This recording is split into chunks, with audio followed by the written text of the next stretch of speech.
Epístola São Paulo aos Filipenses, capítulo 4, verso 14 em diante. A nossa meditação esta manhã de domingo. Diz assim a palavra do Senhor: Todavia fizestes bem, associando-vos na minha tribulação. E sabeis também vós, ó Filipenses, que no início do Evangelho, quando parti da Macedônia, nenhuma igreja se associou comigo no tocante a dar e receber, senão unicamente vós outros. Porque até para Tessalônica mandastes não somente uma vez, mas duas, o bastante para as minhas necessidades. Não que eu procure o donativo, mas o que realmente me interessa é o fruto que aumente o vosso crédito. Recebi tudo e tenho abundância. Estou suprido, desde que Epafrodito me passou às mãos o que me veio da vossa parte, como um aroma suave, como sacrifício aceitável e aprazível a Deus. E o meu Deus, segundo a sua riqueza em glória, há de suprir em Cristo Jesus cada uma de vossas necessidades. Ora, a nosso Deus e Pai seja a glória pelos séculos dos séculos. Amém. Saudai cada um dos santos em Cristo Jesus. Os irmãos que se acham comigo vos saúdam. Todos os santos vos saúdam, especialmente os da casa de César. A graça do Senhor Jesus Cristo seja com o vosso espírito. Vamos orar? Bondoso Deus, estamos aqui diante da palavra santa. Rogamos ao Espírito Santo que nos dê a instrução para a santificação de nossas vidas. Nós, ó Deus, rogamos que esse Espírito nos ajude a compreender as verdades aqui reveladas, para que cresçamos em Cristo Jesus, o nosso Senhor. É o que oramos em nome de Jesus. Amém. Irmãos, essa série de sermões ganhou o título geral Filipenses, a alegria de viver em Cristo. Não um, mas vários autores evangélicos e alguns pregadores da atualidade insistem em declarar que o tema central da epístola é a alegria. Não é essa a vontade do apóstolo Paulo. Paulo não quer falar sobre alegria. A Escritura toda e toda a Escritura trata unicamente sobre o Senhor Jesus Cristo, a sua obra redentora. E, claro, todo escrito deve tratar disso. Por isso que Paulo, nessa epístola, chama os leitores a compreender a obra de Cristo. Não somente a alegria em Cristo, mas a obra de Cristo. Claro que um dos aspectos está aí a alegria. Por isso eu uni os dois aspectos no título geral da série, a alegria de viver em Cristo. A pergunta que surge, então, a partir disso, é como tornar-se, então, mais parecido com Cristo. Se o propósito do apóstolo Paulo é nos chamar a assemelhar-se ao Senhor Jesus, como tornar-se mais parecido com Cristo? A resposta dada por Paulo é conhecer Cristo nos seus sofrimentos de morte e no poder da sua ressurreição. Filipenses capítulo 3, o verso 10. Então, no capítulo 3 desta epístola, o verso 10, nós encontramos a tese geral da epístola. Essa tese está registrada aí nessas palavras do apóstolo: conhecer Cristo nos seus sofrimentos de morte e no poder da sua ressurreição. Esse também é o nosso verso-chave para o ano de 2017. Esse conhecer Cristo, semelhar-se a Ele e experimentá-lo é o chamado de Paulo. A epístola, então, nos mostra Cristo como padrão de renúncia própria e humilhação que sempre deve caracterizar os seus seguidores. Você, como um cristão, assim como os filipenses, é convidado a viver como Cristo viveu. Ora, como Ele viveu? Primeiro, renunciando à posição que Ele tinha e assumindo a forma de homem. Depois, experimentando humilhação de diversas maneiras. Uma das formas pelas quais ele experimentou essa humilhação é se tornando a nossa imagem, se encarnando. Depois, vivendo entre nós, sendo privado muitas vezes de sono, de alimento. Depois, ele se entrega sendo justo pelos pecadores, morre na cruz, passando pela morte. Por fim, então, ele ressuscita, mas ainda não goza de sua total exaltação, porque ele espera o dia final, no qual todos se dobrarão diante dele. E aí, então, está caracterizada a parte da humilhação dele. É claro que é mais extenso, nós não temos tempo de tratar de cada um dos aspectos da humilhação dele. Como é que o crente, então, se torna mais semelhante a Jesus Cristo? De que maneira? O que é que você, então, está fazendo a esse respeito? Se é que está fazendo algo para se assemelhar a Ele, para participar da luta cristã, aquela batalha diária para a santificação, que significa tornar-se semelhante a Cristo Jesus. A recomendação final de Paulo, então, encontra-se aqui do verso 14 até o verso 20. Paulo acreditava em manter um ministério de estímulo. Ao concluir sua carta, ele elogiou os filipenses por sua dedicação excepcional quando comparada com as outras igrejas, das dádivas abundantes que lhe enviaram, e seu espírito sacrificial, sua disposição em dar, até mesmo quando suas próprias necessidades materiais já não eram supridas. E ele fala isso de forma bem clara no texto em que lemos a partir do verso 15. Ele diz assim: sabeis também vós, ó Filipenses, que no início do Evangelho, quando parti da Macedônia, nenhuma igreja se associou comigo no tocante a dar e receber, senão unicamente vós outros. Paulo registra que quando ele iniciou o trabalho missionário, partindo ele mesmo lá da Macedônia, nenhuma igreja se associou a ele. A associação aqui significa manutenção, o sustento pastoral dado a ele. E ele diz que só os filipenses fizeram isso. Então Paulo inicia essa parte final da epístola reconhecendo o esforço daquela igreja, daqueles irmãos, o quanto eles foram necessários para o avanço do Evangelho, como têm sido importantes na vida do próprio apóstolo Paulo de forma pessoal, mas ele não deixa então agora de orientá-los, de exortá-los, como continuar procedendo na vida cristã. Em primeiro lugar, então, ele vai falar de uma dedicação excepcional. O verso 14 ele diz: todavia, fizeste bem, associando-vos na minha tribulação. É o que escreveu Paulo. Meus irmãos, nós devemos entender que na vida cristã somos chamados a uma dedicação que vai ser excepcional. Isso significa, de fato, associar-se até nas tribulações. Às vezes nós nos colocamos numa posição estranha. Somos peregrinos num mundo ao qual não pertencemos. Eu falo, o sistema pecaminoso que reina. E parece que alguns cristãos estão vivendo em mar de rosas. Está tudo bem. Não há perseguição, não há inimigos. Veja, eu estou falando no plural. Não é um inimigo, são vários inimigos da fé cristã. Não há oposição. Não há anseio. Esse anseio é aquela expectativa vindoura que todo crente deve ter. A falta do lar, de casa. Eu não sei se isso ocorre com vocês. Férias é muito bom, vocês concordam comigo? Não é bom? Sair, viajar, passear. Mas depois de alguns dias você começa a sentir falta de casa, das suas coisas, do aconchego do lar. Até o seu cotidiano começa a faltar. Você começa a achar estranho.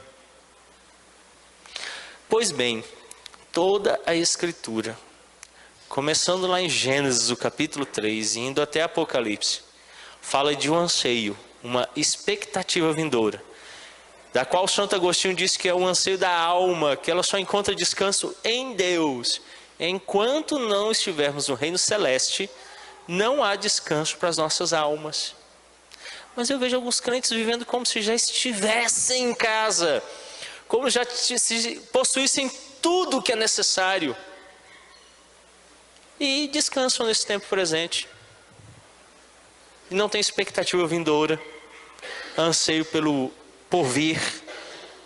Paulo então fala disso, e nós precisamos então, até tomando as tribulações daqueles que estão pelejando pelo Evangelho, e isso às vezes nos inclui, participarmos, nos dedicarmos e nos unirmos. Em Filipenses 4, 15 e 16, Paulo fala da ajuda enviada a ele pelos filipenses, verso 15 e 16. E sabeis também vós, ó Filipenses, que no início do Evangelho, quando parti da Macedônia, nenhuma igreja se associou comigo no tocante a dar e receber, senão unicamente vós outros, porque até para Tessalônica mandastes não somente uma vez, mas duas, o bastante para as minhas necessidades. Paulo não hesitava em conceder honra quando honra era devida. Isso fazia parte da sua filosofia pessoal de ministério. Olha a Epístola aos Romanos, o capítulo 13, abra lá a Escritura Sagrada. Romanos, o capítulo 13, versos 6 e 7. Por esse motivo, também pagais tributos, porque são ministros de Deus, atendendo constantemente a este serviço. Pagai a todos o que lhes é devido, a quem tributo, tributo, a quem imposto, imposto, a quem respeito, respeito, a quem honra, honra. Por isso que Paulo está honrando os filipenses e reconhecendo o cuidado deles. De que não uma, mas duas vezes eles não só enviaram a ele, mas ele deixa de forma bem clara no final do verso 16, o bastante para as minhas necessidades. Domingo passado nós falamos um pouquinho sobre isso. Paulo aprendeu a viver tendo o necessário ou em falta. E é claro, ele demonstra isso não só aqui na Epístola aos Filipenses, mas em outros dos seus escritos, que o que você necessita é o que comer e o que vestir.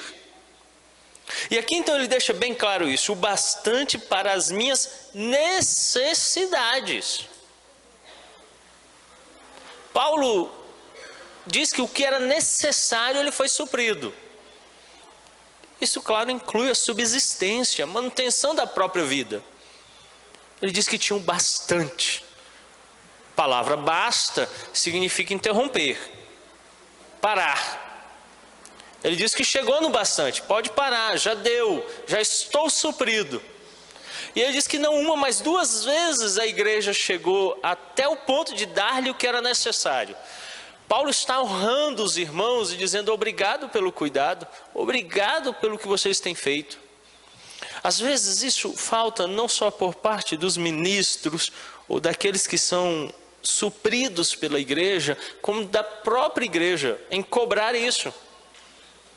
Nós ajudamos, meus irmãos, de forma pessoal e corporativa. Claro que nunca esperando reconhecimento, não é esse o propósito. O nosso Senhor Jesus Cristo, lá no Evangelho de São Mateus, nos ensinou que quando nós damos esmola, nem a nossa outra mão deve saber o quanto foi dado. O propósito é simplesmente ajude. Mas existe, claro, outro aspecto da manutenção disso, e o reconhecimento faz parte. Quando fui ao seminário presbiteriano, o presbitério do Planalto, à época, arcou com todos os custos do seminário, pagando integralmente.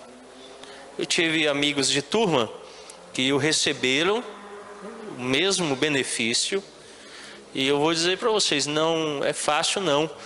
Curso de 5 anos, de excelência acadêmica. Poucos podem gozar disso. E ao final do curso, alguns destes deixaram, nem sequer retornaram à igreja para agradecer. Não se tornaram nem pastores. Alguns simplesmente seguiram a vida, nem tornaram para dizer obrigado pelos 5 anos de estudo que vocês me deram. Paulo, ele diz assim, olha, eu tenho que agradecer vocês, honrá-los, reconhecer o cuidado. Apesar de que outros não fizeram o que vocês fizeram, eu estou dizendo quanto essa igreja foi importante. E assim, nós precisamos não só os ministros, mas também aqueles que são auxiliados, e nós como membros, ora ou outra, somos socorridos pela igreja, em aspectos que vão desde uma vírgula até um livro inteiro. Desde coisinhas pequenas até coisas tão consubstanciais que marcam a nossa existência. O nosso dever então é reconhecer, agradecer, manter o ânimo daqueles que têm feito o progresso do Evangelho por meio da manutenção da obra missionária. Ele não hesitou em informar a todos os crentes de todos os tempos que a igreja filipense era um corpo admirável de crentes que demonstraram uma dedicação excepcional no tocante a dar. Paulo deixa isso bem claro aqui. Um registro que vai permanecer em toda a história do cristianismo.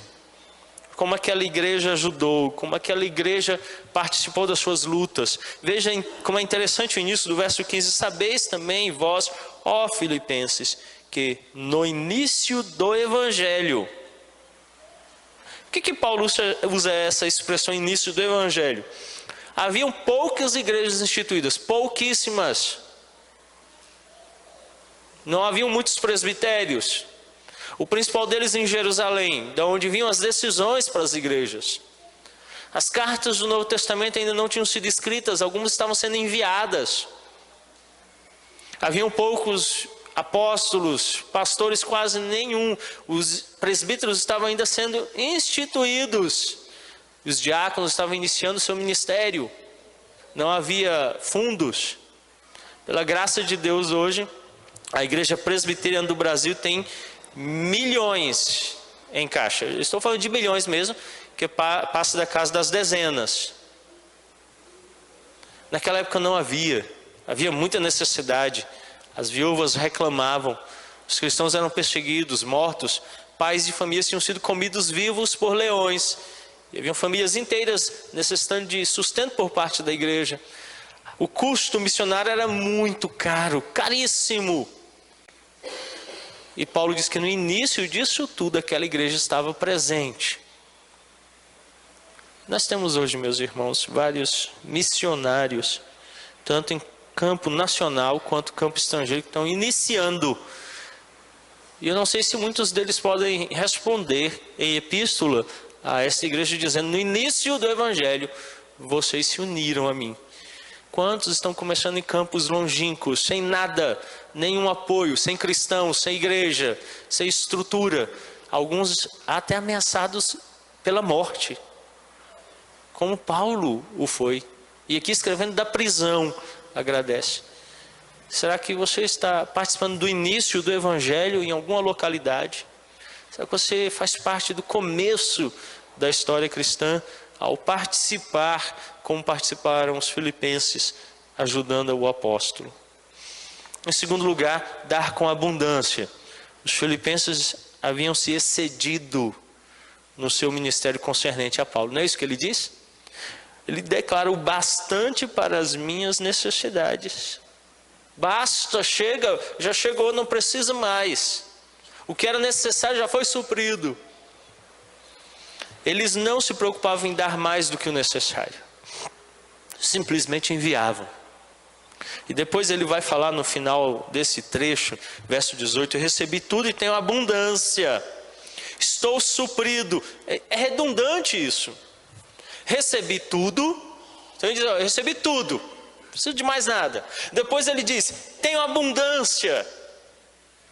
Já é abundante, estou guardando.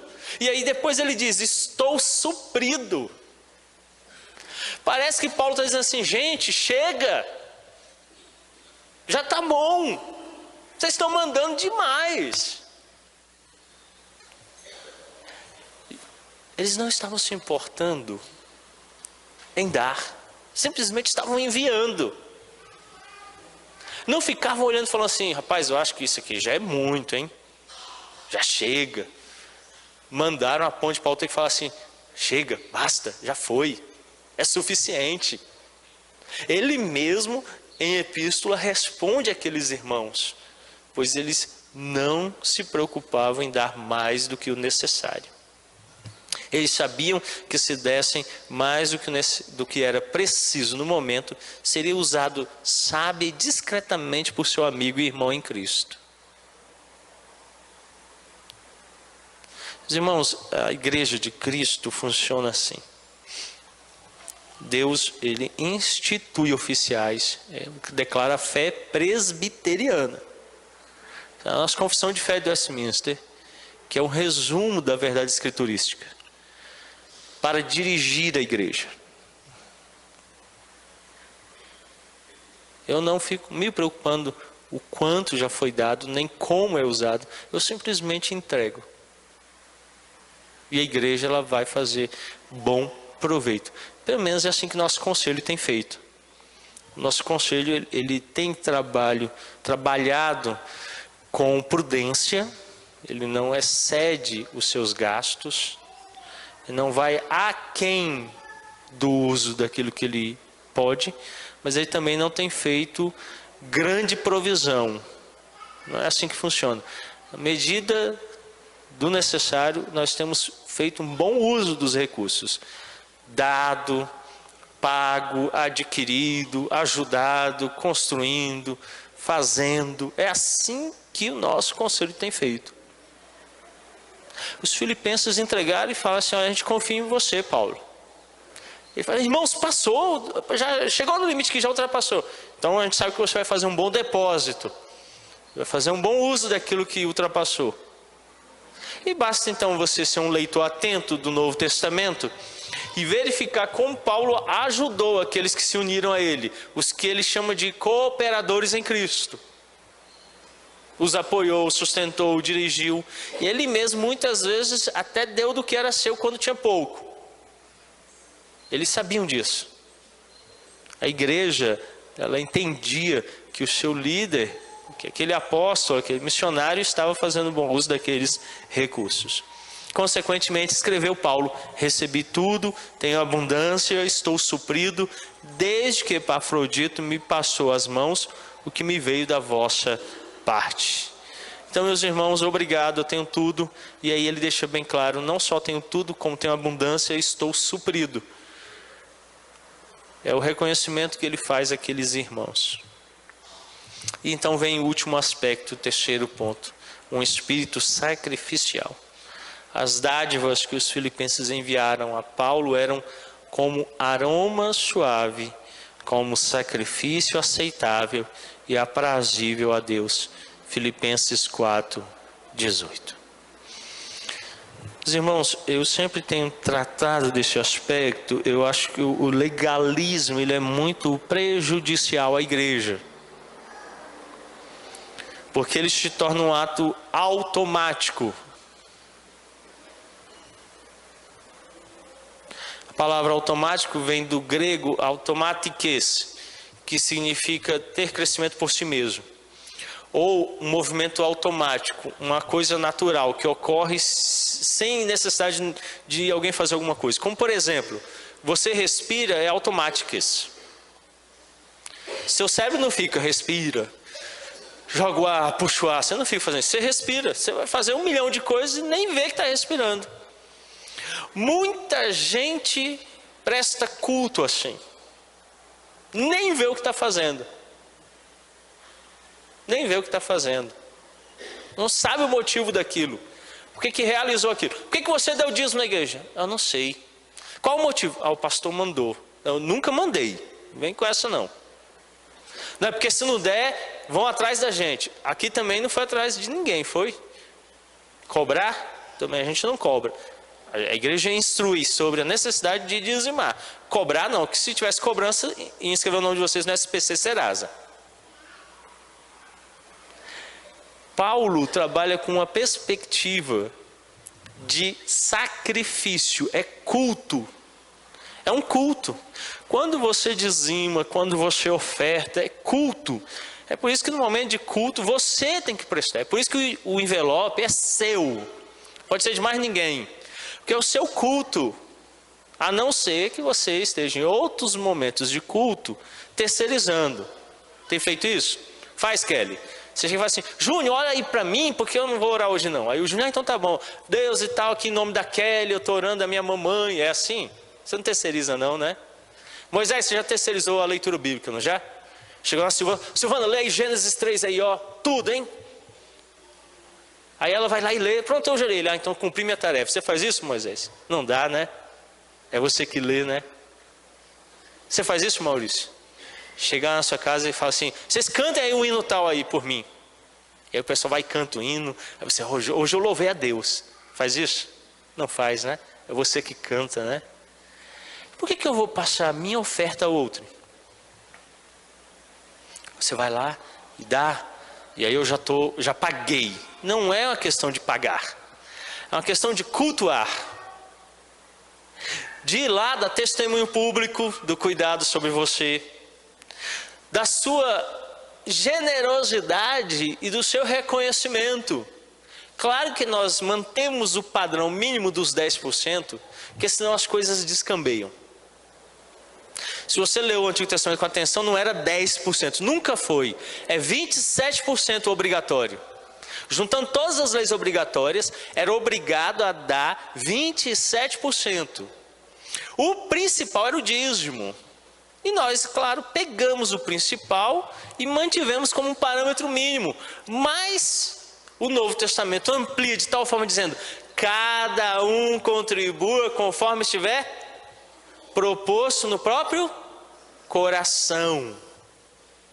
Porque pode acontecer de, depois de ter cantado hinos ao Senhor, o Maurício fala assim: Deus hoje tocou meu coração, eu vou dar só 5%. Não é nenhum.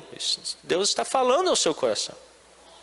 De repente o Moisés, depois de ter lido Gênesis capítulo 3, fala assim: tão grande foi o amor de Deus, que ainda lá na criação de todo o universo, quando tudo começou, Ele já nos deu o Evangelho em Cristo.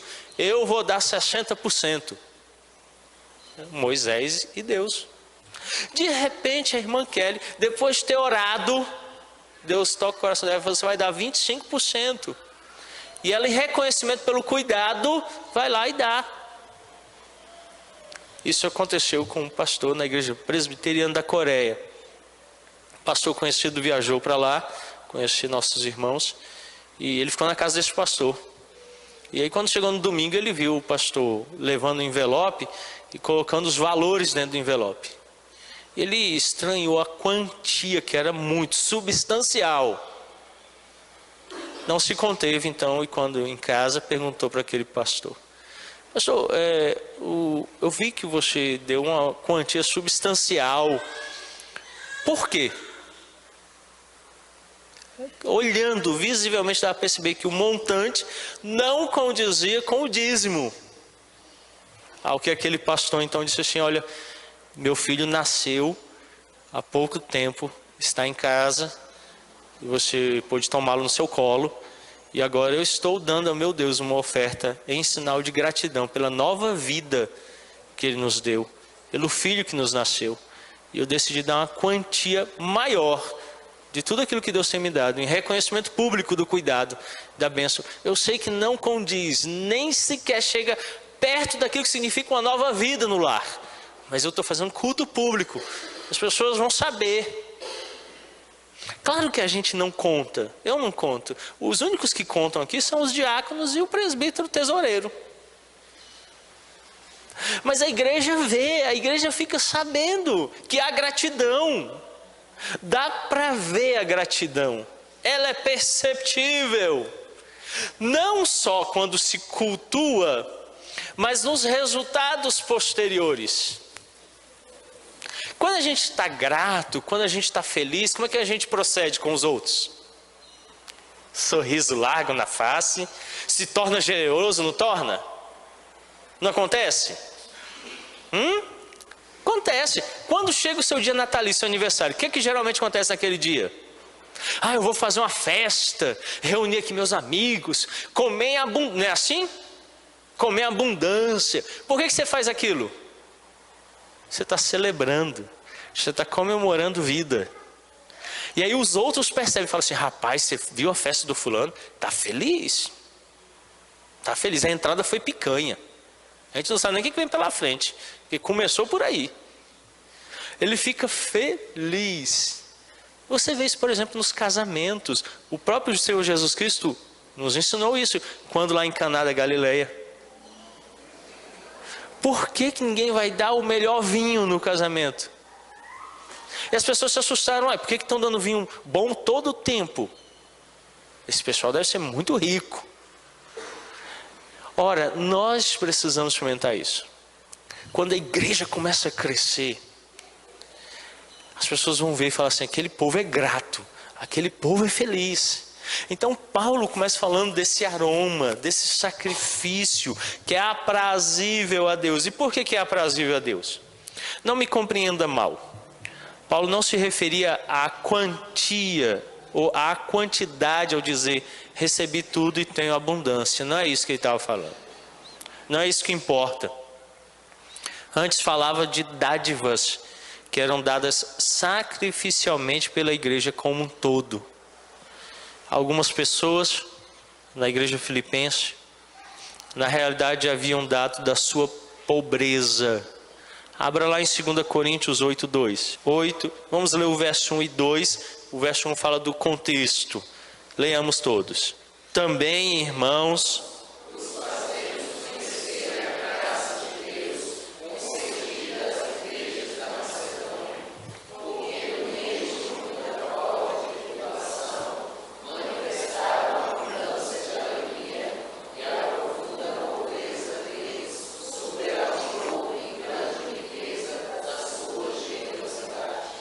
então, quando ele estava lá na Macedônia, como ele mesmo declarou na Epístola aos Filipenses, ele declara aí no verso 2: porque por meio de muita prova de tribulação, lembra do chamado a dedicar-se lá na tribulação junto com ele, ele então declara manifestar abundância de alegria.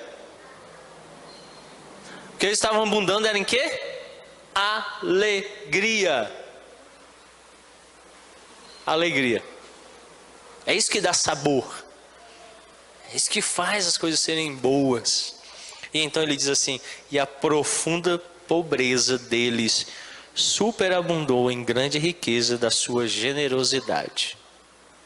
O verso seguinte, ele diz assim, verso 3: porque eles, testemunho eu, na medida das suas posses, mesmo acima delas, se mostraram voluntários.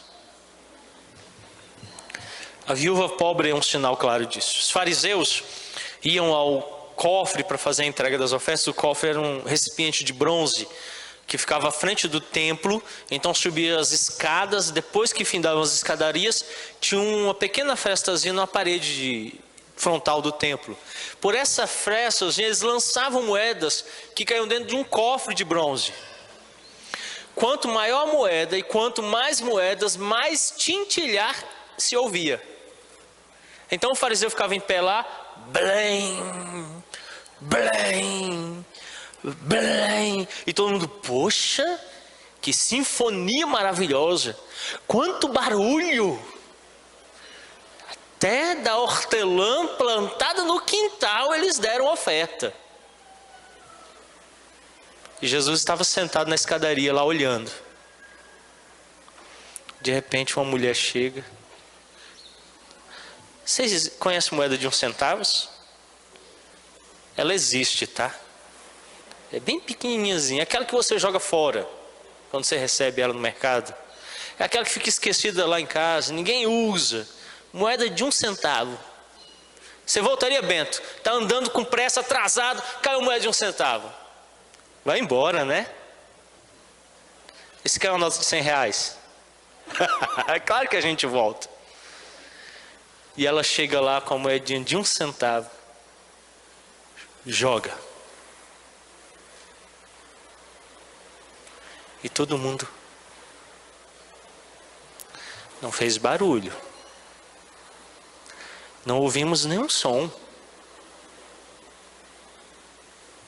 Mas a Bíblia diz que ela deu tudo o que ela tinha. E Jesus então se põe em pé e grita: eis aí alguém que verdadeiramente deu ao Senhor. Não é o quanto, mas é como você dá. É por isso que quando você vem à oferta, quando você se aproxima no momento de culto, você está, em primeiro lugar, dizendo a Deus como está o seu coração. É aí que começa o culto. E depois a gratidão. O reverendo Augusto de Nicodemos conta a história do menino que, antes de escola dominical, a mãe chama: vem aqui fulano, toma aqui a moeda de R$1. Essa moedinha, você comprar um sorvete depois da escola dominical. Essa outra moedinha de R$1 é para você dar de oferta lá na escola dominical. E a criança não vai, uma moeda em cada mão, pulando. Em certo momento ela trupica, cai, uma das moedas rola, cai dentro do bueiro. Ela olha e fala assim: ah, lá se foi a oferta. Claro que o que nós perdemos sempre começa no dízimo, né? Nunca começa em nós. Tem que começar perdendo é a gente. E aí Paulo então fala de como esses irmãos aqui, apesar da pobreza deles, das lutas, profunda pobreza, diz ele, alguns ele declarou no verso 3, deram conforme as suas posses, outros além delas, é que realmente ajudavam. Outros deram da sua fartura, mas à vista de Deus, como um corpo, eles deram sacrificialmente. É esse que é o ponto importante. Não importa o quanto, alguns vão dar muito, outros vão poder dar pouco. O que importa é como damos, de que maneira damos, como ofertamos. À vista de Deus, portanto, a quantia em si mesma não é importante. Na cultura de hoje, uma pequena quantia dada sacrificialmente pode ser um aroma mais fragante ao nosso Senhor do que uma grande soma de dinheiro dada por alguém que não tenha falta dela. O que importa para Deus é como você deu. Dá muito para quem não vai fazer falta. Dar daquilo que você tem é sacrifício ao Senhor, é aroma agradável. Ali tem culto verdadeiro, ali o coração foi disposto, ali os deuses ruíram, o amor ao dinheiro, o apego. Lembram do chamado inicial da epístola? O que o apóstolo quer? Você precisa se humilhar e sofrer como Cristo sofreu. Será que essa é a disposição? Reter para ter. A Escritura declara que é uma péssima matemática. Porque quem guarda, perde até o que não tem. Mas quem dá, ganha. Quem perde, encontra. É isso que declara a Escritura. Então, o coração pronto a abrir mão é o que Deus deseja. Ponto em que insisto aqui é a motivação. O que motiva você? O que motiva você? O que está conduzindo você? O que está levando você? Nós estamos fazendo leitura anual da Escritura, não estamos? Não? Hoje eu acho que só eu e você. O presbítero Agel trouxe, no início do ano, a proposta, como Ministério de Educação Cristã, de lermos toda a Escritura em um ano. Foi distribuído material para que você acompanhasse. E eu acho que muitos, se não o estão fazendo, talvez o estejam fazendo mecanicamente, no automatics. Leu? Marca um xizinho no quadrado. Leu? Marca um x no quadrado. Sabe o que vai acontecer no final do ano? Você vai ser um bom marcador de quadrados. Excelente, perfeito, mestre. Pode pôr um grande, um pequeno, vai fazer um X perfeito. Mas não vai conhecer nada da Escritura. Agora, se você foi no desejo pessoal de ler toda a Escritura e conhecê-la, E aquilo ali é só um mecanismo para auxiliá-lo, é uma agenda para dirigi-lo. Mas você tem uma disposição do coração, sabe o que vai acontecer? Você vai ler em 10 meses, você vai ler em 6 meses, você vai ler em 20 meses, você vai ler em 40 meses, não importa. Você lerá, mas lerá com o coração. Se você vem em dizima todo domingo só para ter a assinatura do Elias lá no seu envelope, a assinatura do Elias e mais 10 mil reais, você faz muita coisa. Só a assinatura não faz nada. Se você acha que só preenchendo aquele cartão ali, você vai ganhar alguma coisa, se apresentar no final do ano cheio, Elias, ganha algum prêmio, Elias? Você não está dando nada? Então, tolos são aqueles que simplesmente trazem para ganhar assinatura, para cumprir um requisito do início do mês, do final do mês, não sei como você recebe. Agora, se você tem dado como culto a Deus, cada domingo, que você de gratidão vem até a frente e deposita sinal público de testemunho a todos os homens em todo lugar, que Deus tem cuidado de você, que Ele tem derramado bênçãos sem medida. Como nós cantamos no hino, conta as bênçãos, dize-as de uma vez e verás surpreso o quanto. Aí é diferente. Aí as pessoas vão ver alegria, vão ver gratidão, vão perceber que é um coração sincero. É a motivação. Você quer motivar-se? Hoje você amanheceu vivo? Sim. Quanto vale a sua vida? Quanto? 10% que você ganha? Vale? Seria um bom parâmetro, né, Angel? Já imaginou? Sequestram alguém e você... Quanto? 10% do que você ganha. É bom, né? Fica fácil, não fica? Já imaginou, Maurício? Quanto vale seus filhos? 10% do que eu ganho. Só isso. Tem valor? Alguém que você ama tem valor? Então, na sua vida, vamos pensar mais. Você tem saúde? Você comeu? Você está vestido?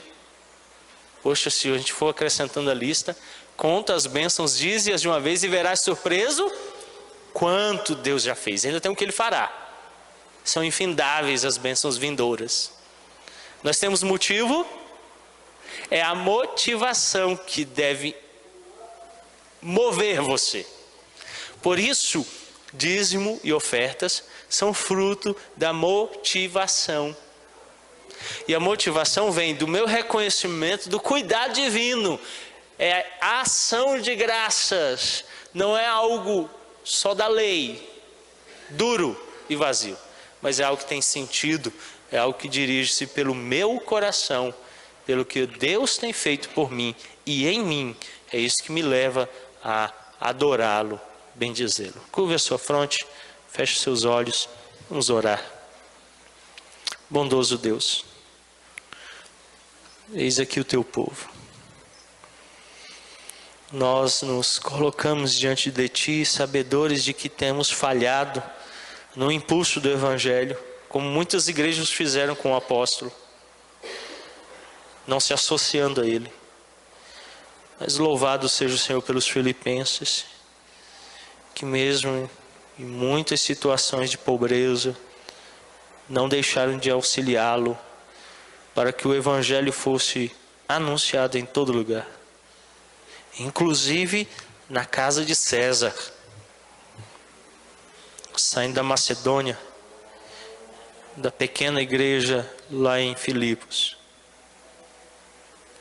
O Evangelho chegou até o imperador romano. Dar-nos graça de que o Evangelho avance com o nosso auxílio.